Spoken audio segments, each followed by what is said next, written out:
Win or lose, strong play or a night of struggles, Jason Tatum's demeanor seldom changes for the Boston Celtics. That alone makes him a rather unique rookie. But then you see him play and have nights like the one he had against Memphis tonight, and you realize why this 19-year-old kid is so cool, calm and collected all the time. There's still a lot for him to learn about this league, but his talent, skill and feel for the game is uncanny, which against the Grizzlies, helped Boston pull away in the fourth quarter for a 10,293 win. Tatum had a near double-double of 19 points and 9 rebounds with 7 points in the fourth, but a deeper dive is required to appreciate what he meant to the Celtics on Saturday and what his true value is for this team this season. "I was trying to be in attack mode, get what the defense was giving me," Tatum said. Just trying to bounce back from Friday's 10,795 loss to Utah. His scoring, rebounding, defense and overall impact was as good as we've seen from him this season, a radically different showing than Friday night's 7-point performance, which included him missing 6 of his 7 shot attempts. "He does a great job of having short-term memory," said Boston's Al Horford. "Even in games, he might start a little slow and then he'll pick it up. That's a strength of his that's very rare for a rookie. A lot of times, with rookies, when things don't go their way, you can't count on them. With him, it's the opposite." Here are the stars, studs and duds from Boston's 10,293 win at Memphis. Stars: Mark Gasol. The Grizzlies gave the Celtics all they could handle, and Gasol had a lot to do with it. He led all players with 30 points on 11 for 19 shooting. Jason Tatum. There were others who had more points than the 19-year-old, but Tatum was clutch when the Celtics really needed someone to step up. He finished with 19 points, which included 7 in the fourth quarter, along with grabbing 9 rebounds to go with 2 blocks and 2 steals. Studs: Kyrie Irving. Once again, the Celtics' scoring attack was led by Kyrie Irving, who had a quiet 20 points on 7 for 17 shooting to go with 6 assists. Al Horford. While his ability to facilitate remains a strength, Al Horford came up with some big shots in the second half as the Grizzlies tried to rally back into the game. He finished with 15 points, 7 rebounds and 6 assists. Daniel Theis. Playing with a broken nose and an off-the-shelf mask to protect it, he'll get a fitted one soon. Theis had 5 points, 3 rebounds and 2 blocked shots in 14 minutes while playing good defense and providing some much-needed energy. Tyreke Evans. The former Rookie of the Year has made an amazing transformation into a reliable three-point shooter. That was just part of what was a really strong game from Tyreke Evans, who had 25 points. Duds: Celtics second quarter play. For the second straight game, the Celtics were at their worst in the second quarter. Fortunately for them, it didn't cost them the game, as was the case on Friday night against Utah. The Celtics were fortunate to only be outscored 2,817, which allowed them to maintain a 4,840 lead. The Boston Celtics got the win over Memphis, with the team's second unit chipping in for the victory. They still have too many offensive lulls, something head coach Brad Stevens recognizes, and to his credit, is continuing to search for ways to address appropriately. We've seen him utilize a starter playing with the backups. But in Saturday's 10,293 win at Memphis, Stevens elected to play a pair of starters with the second unit for longer stretches, which on this night at least, helped them get the victory to extend their East leading record to 257. More, in fact, Boston had at least 2 starters on the floor in the fourth quarter for all but the final 28.4 seconds of play. "It's one of those things, it's probably going to go back and forth," Stevens said. Based on who's available. A key missing part of the Celtics bench rotation is Marcus Morris, who continues with rehab on his sore left knee. Morris, who did not make the trip with the team, is out indefinitely, although the Celtics maintain that he's close to resuming action.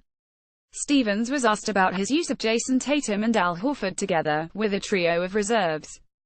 "If Marcus Morris is here, maybe you don't play either of them with that group," Stevens said. Morris has appeared in 16 games, 9 starts for the Celtics this season, averaging 12.1 points, 5.5 rebounds and 1.6 assists per game. Indeed, bench production has been an issue for the Boston Celtics all season. According to HooperStats.com, the Celtics bench came into tonight's game averaging 30.5 points per game, which ranked 23rd in the NBA. However, Boston's defense has limited second units to 32.6 points per game, which ranks 8th in the league. Against the Grizzlies, Boston only had 3 players off the bench score: Marcus Smart, Terry Rozier and Daniel Theis, who combined for 26 points. But as limited as they were scoring the ball, Memphis was even worse, with a second unit scoring total of just 15 points.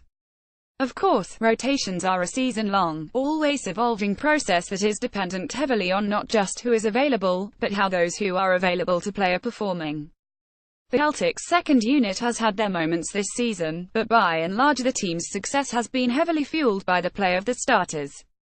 Stevens has made it clear he'll continue to find ways for those guys to be put in the best positions to succeed individually as well as for the Celtics.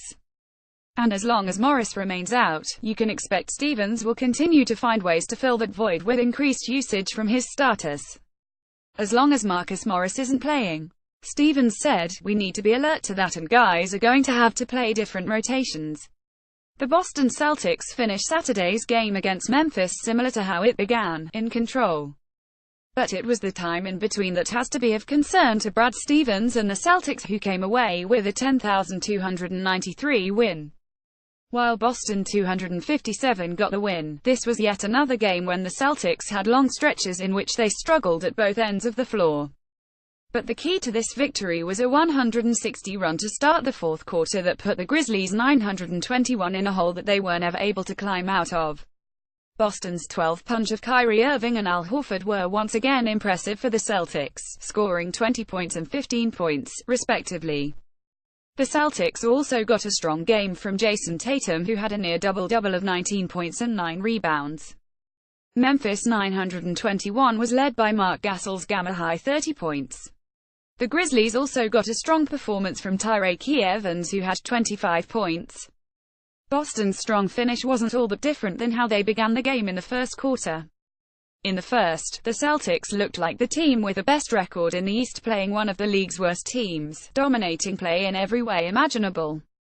Tatum had 8 points in the quarter, which was more than he had the previous night when the Celtics lost 10,795 at home to the Utah Jazz. The Celtics' first quarter lead peaked at 21 points before the quarter ended, with Boston holding a commanding 3,112 lead.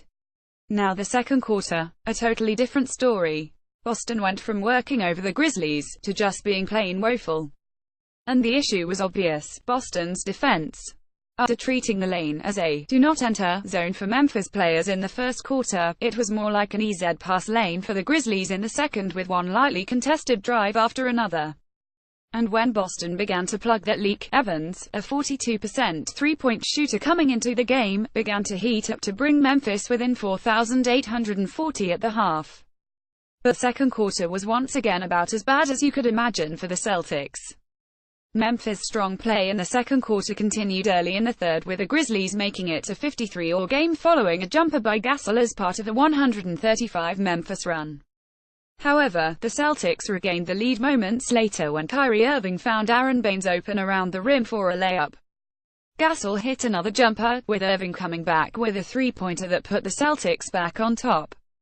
Yes, the 21-point lead that Boston opened the first quarter with was a thing of the past now. The Celtics, led by Marcus Smart, went on a 90 run that gave Boston a 6,960 lead. But the Grizzlies bounced back with a 100 run to take their first lead since it was 54. The two went back and forth as the quarter ended with the Grizzlies ahead 7,371.